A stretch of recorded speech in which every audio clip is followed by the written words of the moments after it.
Welcome to The Right Focus, a podcast for writers, newbies, and veterans, and everyone in between. We're hosted by M.A. Lee with the assistance of Remy Black and Edie Rooms, all from Writers Inc. Books. Our focus is productivity, process, craft, and tools. Each episode lasts as long as it takes to fix a quick dinner, drive a short commute, or take a brisk walk. Resources and links are in the show notes. Visit us at therightfocus.blogspot.com. Now, on to this week's episode.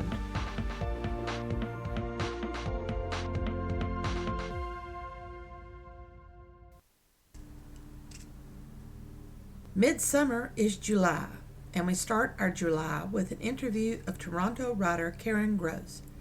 First up is a quick tip on writing. Don't completely panic when characters take over the story. It's when to cede control of your story as our tip. Then the interview, and finally, the fifth check-in. Early days still for our writing challenge and the novella I've chosen to write. On to this week's episode. Quick tip number 5. Let your characters guide your story and be willing to lose control. If the characters grab the story and you feel like you're just along for the ride, celebrate. That's inspired writing. The angels have graced those words. Writing can seem like a real slog some days. Then we have those moments, minutes and hours, when the story takes hold and the words just fly. When we finish the session, we look back and realize we may need to flesh things out a bit, yet the ideas that appeared from nowhere are great. These inspired moments are gifts of the creative muse. Celebrate them. Never hesitate to change anything planned. The creative muse loves anything planned because she loves twisting those plans around. A plan gives her basic elements to work with. And then she creates her own dance based on those elements. She willingly abandons the pattern of the dance. Return to the plan when the muse releases you. And always celebrate your great writing achievements, completing a chapter, reaching major points of the rough draft, completing the rough draft, completing the final draft, finishing the proof plus on the book, getting a great cover, publishing the dang thing, discovering the next great story idea, having inspired writing moments. These are all extremely important in writing. The rewards, which are rarely monetary, come few and far between.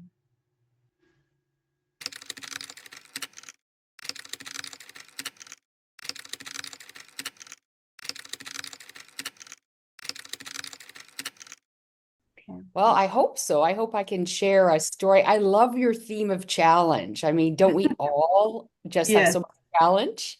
Although sometimes when it's gloomy like it is today here in East Tennessee, I'm thinking maybe we don't need challenges anymore. It's true. What's your temperature like there? We are right in the low 60s, which Oh. is not bad. Where are you based, and what is your weather like? So I'm in Toronto, and Okay. it's been, oh goodness, a typical spring. So we've had snow, ice storms, 16-degree day. The temperatures, you don't know what to wear. Boots one day, a jacket, a t-shirt the next. You know how it is, right? Yeah. Several years ago, we took a trip to Canada, Toronto, and then we drove over and stopped in Fredericksburg for a little bit, and then we drove on to Halifax and went to Oh, Prince Edward Island because we oh, had to see Anne of Green Gables. Um, it's and so, beautiful. anyway, we were expecting uh, mild temperatures because the weather told us that it would be in the 70s. And so, Okay. we had left the 90s. We thought we were going to be in the 70s. We packed for the 70s. Yeah. Uh, it was 90 in Quebec City. They Oh my. were Wow. having a heat wave, and it just followed us all over. And so we didn't get any relief from the summertime heat. Uh, Oh. but we have always wanted to go back and visit more of Canada. We have looked into doing the cross transcontinental railroad. Oh Um, yeah, yeah, yeah. so, Yeah, so it's Prince Edward Island is gorgeous. Well, yes, all of it Canada is. is gorgeous. Like Mhm. it's a beautiful country. It really is. Come on up. Talk to me about how you view challenges in your writing. What do you Oh, write to start with, and then talk about challenges? oh, okay. Well, so first of all, I'm write mysteries and thrillers with a Hmm. social conscience. And challenges. Oh my gosh, do you want them alphabetically or categorically? I thought today that I would share my very first challenge because I'm still a new writer, and I thought that might be helpful for your listeners just to Yes, share a little bit about my very first challenge, a bit of a story about that. Does that work for you? it works for me. However you want to handle it. Okay. Okay. So let me tell you. I mean, as a child, I loved to read, and I still remember, that feeling of getting lost in a really good story. And I love to write too. I spent hours, poring over poems and short stories and Hmm. essays and in school, and it probably didn't surprise anyone when I became a teacher. Hmm. Um, we're watching students find their own voice in writing. It's really just one of the best parts of the job. Yes, it Um, is. it's fabulous. So near the end of my career, um, the idea of crafting a mystery kept calling to me.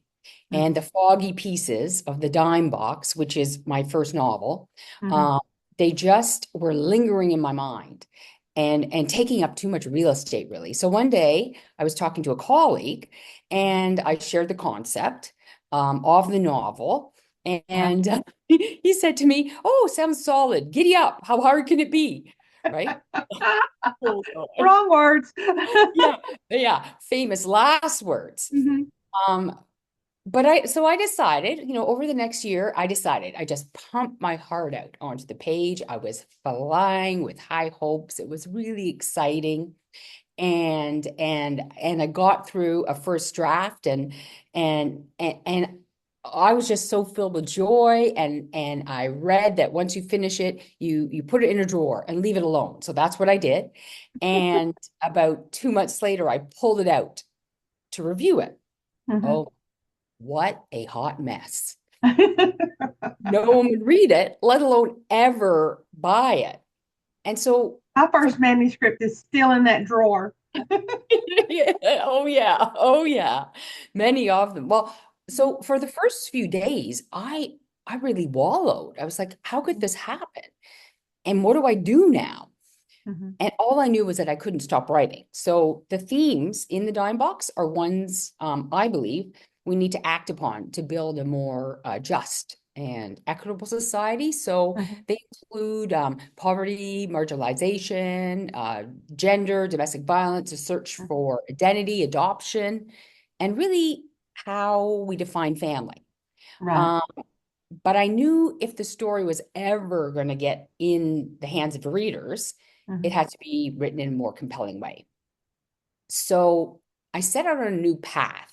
So, as I said, by that time I'd been a teacher, but I'd also been a student in higher learning and an executive at a digital learning organization. Hmm. And you may wonder why those roles mattered. Um, but each afforded the opportunity to draw on prior knowledge and experiences to develop new skills, which I could focus on the craft of writing and the process of learning Hmm. and really the business of writing itself as well. So I really sat and thought about that. And, students, so first of all, students, right? Model resilience. Kids and youth, oh, they're remarkable today, right? They're beacons Yes. of hope. Hmm. Despite the world, moving so fast and so many pressures within it, they adjust and they move Yes. forward. So I drew upon their inspiration and I knew I had to do the same. Like I had to restart and reset and refocus. So they really helped me out with that. And then higher education. it demonstrates the importance of research. So Yes. to develop the craft of writing, I Hmm. took I took online courses about story structure and character development and plot and conflict. And as a learner, a new writer, I applied that knowledge to new drafts of the Hmm. story. And obviously, I still hone my craft around research and researching today. So the other thing I kind of drew upon is the whole concept that, effective leadership is built on the culture of collaboration. So Yes. I sought out writers groups to share, right, that craft development and provide feedback and discuss promotion and marketing Hmm. and cheer others on, right, and Yes. celebrate their success. Because at that point I was still trying to find mine. Hmm. And in those groups, I was happy to share like the benefits of project management and setting targets and deadlines as we all work together Yes. to achieve our goals. Um, so the other thing I think that helped me was leadership. So that really relies on mentorship. Right. Um, so the only way to fill knowledge gaps is by honoring and kind of tapping into the rich talent of diverse teams, because no one's an expert.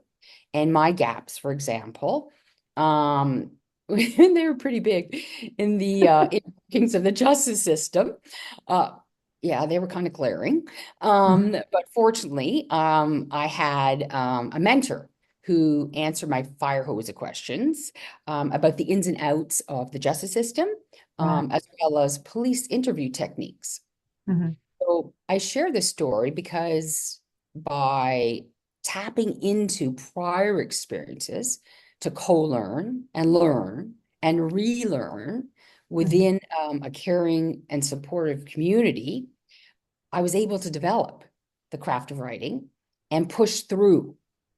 It took time Hmm. uh, get through that first messy draft, and it stretched me in ways I didn't even realize I was flexible. And to be frank, there were days I didn't even know if I could finish, and Hmm. just so much. But as the story unfolded, there was no choice for me. Right. And 27 drafts and 5.5 years later, the dime box was released. Hmm.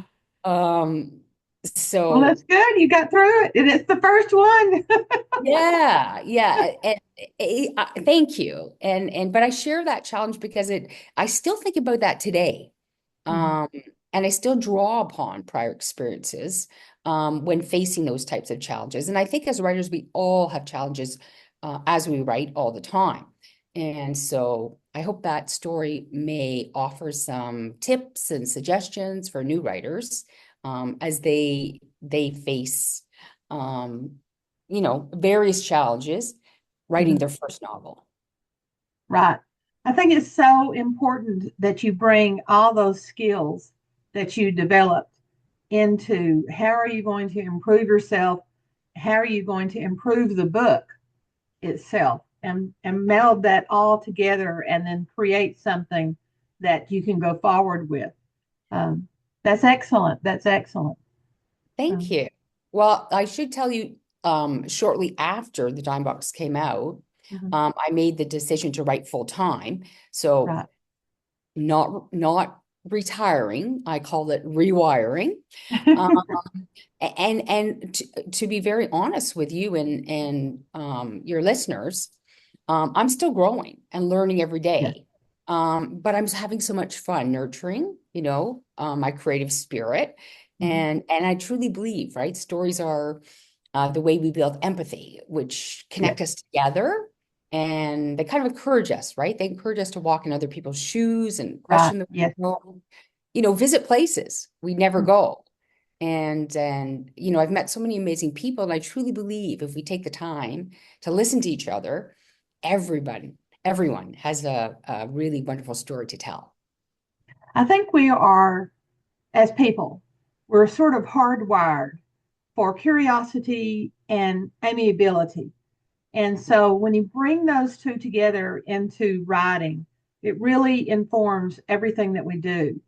And when we try to develop those skills we use a lot of self-analysis as we're Hmm. moving forward with our characters and as we're examining our stories in order to figure out the best way to do things.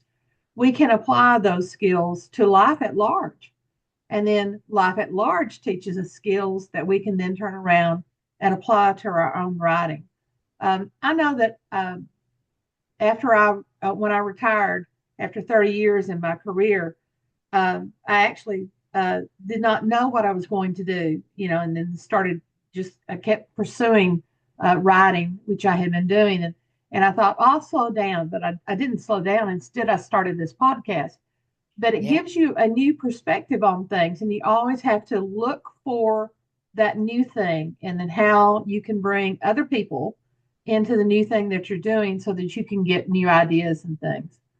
Um, Yeah, I mean, you're absolutely right. It's kind of like a life philosophy, never stop learning. Um, yes, and as aptly said, it's all about motivation and curiosity and learning from others, and then in turn sharing your own expertise. yeah, And it may be small, but it's going to help someone. So I really understand and empathize with what you're saying. It's fun. Some days can be frustrating as we try new things. But there's always a way forward. yes, yes. Even though you may pull your hair out while you're going forward. It's I hate true. the phrase. I wish there were another way to say it. I shouldn't say I hate the phrase because I use it all the time. Pay it forward. Oh, And when we do that, we are so enriched and enrich so many other people as well. And right. it provides us a purpose. It Um, does. Well, and then humans are having that social beings. purpose gives us hope. Yeah, we're social beings. We Yes, want, like, I think we're hard, I do believe we are hardwired to help other people. yes, And many people generously shared their expertise and their talents and advice and tips and I'm growing mine still. But I'm quite happy to share what I've learned to help someone else who has struggled through the same types of things that you and I have, and every writer when they first start and pay it forward. I think that's an okay phrase because that's what we need to do. You know what? We need to lift each other up. yes, yes. Yeah, yeah, Always yeah. look for ways that you can bring someone farther than where they currently are, and do it in the kindest way that you possibly can, without Absolutely. interfering. That's a big one.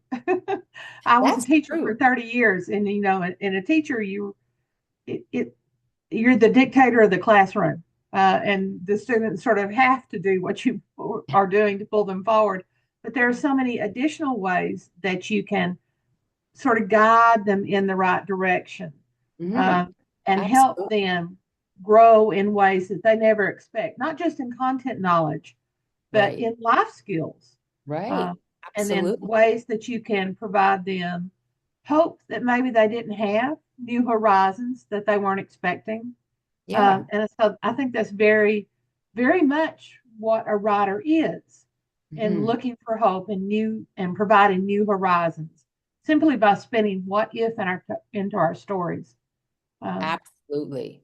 And I think it's great when we're helping other writers, when we are a guide on the side, because everyone has a story. Much like you're teaching a student, every student has strengths, and we work yeah, from those strengths to help them move forward. So it's just like when you're a new writer, you work from a new writer's strengths and help them forward. And it's not our story to tell, it's their story to tell. And yes, so often the easiest question to ask is, how can I help you? yes, As yes, a starting point, right? So mhm, it's not overwhelming and it's not scary. And you're actually starting from what a writer identifies as their own strengths or yeah, their own gaps that they want help with. okay. Yeah. Excellent, excellent points. So this episode will air at the end of June, 1st of July. Is there Okay. anything that you would like to promote? Oh, are we still taping now? Yeah, we are. Oh, well, I have actually, I'd love to tell you, I have my third novel is being released. It will be released by the time the podcast airs. It's called All June Left Behind, and it's set in Ontario. It's a mystery, and I'm not supposed to have a favorite novel, but this just might be it.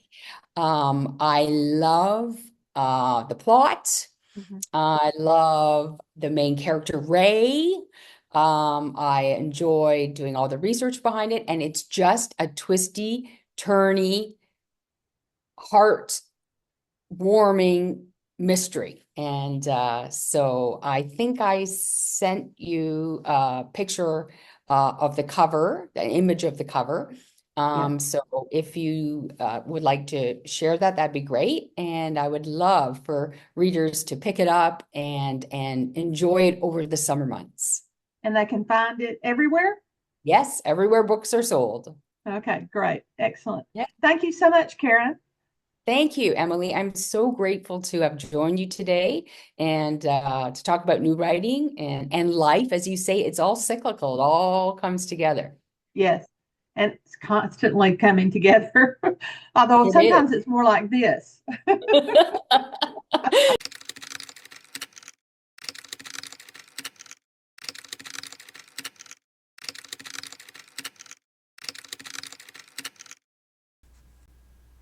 We've reached our fifth check-in and we've entered our second month. Dates this week are June 25 to 30 with July 1. Required 4,949 words, 4949 needed this week, and 21,917 grand total required. Maintain our goal. Wednesday, June 25, I wrote 1,270, a good start, continuing the rough shape. Thursday, 1,080 words, and Friday, 1,300 words, and that gave me a total for those 2 days of 2,380 words. It's good. It's more than the basic of 707, remember? But I had to stop, and so I needed to work on an upcoming podcast. So Saturday, I put in what amounted to 1,500 words, some recording information, some writing information. Had to finish that. Spent all afternoon on Sunday working on that on the June 29. Finished that upcoming podcast and gave myself credit for Sunday of 2,500 words. Then I realized I've reached chapter 9 of the 13 chapters for the novella. 4 more chapters to go. I understand exactly where I'm going, but I've gone back and inserted so many scenes, backtracked, added notes on changes, all sorts of things like that. And the story is confused in my brain. I know when things happened, but I don't know the little small details, and I haven't been writing them down. I've just been drafting as fast as I possibly can. So my goal by the end of the week is, after 2 days of focusing on the podcast, was to start the draft of the novella, which means to put it on the laptop and get a printout that I can refer to and straighten out the mess my brain is in. So Monday, June 30, I drafted, set up, formatted, got everything laid out the way I want it to be for the entire document. And then I started chapter 1. That was 1,720 words. Tuesday, July 1st, continued drafting, got chapter 1 done. I added the front and back matter, and that was 3,203 words for for Tuesday. And the total in the doc is 4,923 words. That gave me a total for the week, fantastic total for the week, 11,601 words achieved. And my total, grand total, is 28,919 words. Please share in the comment section how you are doing on your goal. What distractions and disruptions that you have had. What are your great successes at this point? Thanks for listening to The Write Focus, a podcast for writers at all levels, hosted by Emma Lee from Writers Inc. Books, assisted by Remy Black and Edie Runes. Our focus is productivity, process, craft, and tools. Music is licensed through Audio Jungle, called Background Music Loop. Its creator is Alexander Polishchuk, known on Audio Jungle as Plastic 3. The music comes in different iterations.